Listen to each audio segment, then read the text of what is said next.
po ngayong taon is financial breakthrough po sa family ko and salvation po sa ibang relatives. Yun po, praise God. See you! Salvation po sa family and restoration po. Salvation for my family na sana mas makilala pa nila si Lord. Salvation for my parents. Patuloy po yung mga kapatid ko na mag-recruit po sa Lord. Salvation of my family. May dala ko po ulit yung nanay ko po sa church po dito. Kasama ko pa po yung ibang family ko na hindi pa po nag-church dito. Broken relationship will be restored. Mawin ko po si lola ko. Mahikayat ko po siya dito sa church. Masama po yung family ko, tsaka yung mga kamag-anak ko pa po, lalo na po si mama ko. Salvation po ng whole family. Salvation for my family. Salvation for my family po. Salvation for family po. Salvation po sa family. Salvation po sa family ko. Salvation ng family.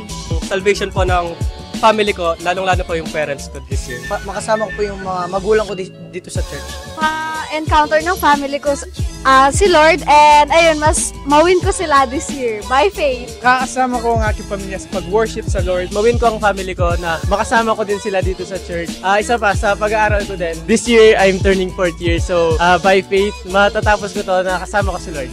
A more intentional and healthy relationship with the Lord. Kung paano ko po maipagpapatuloy yung relationship ko kayo. Patuloy ako mag-grow deeper sa pagmamahal ni Lord. At least, maging forerunner ako this year. To be a leader po.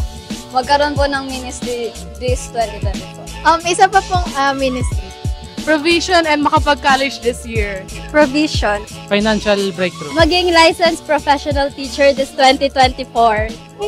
Pass the CPA licensure examination this year. Wisdom and strength na matapos ang school year na to.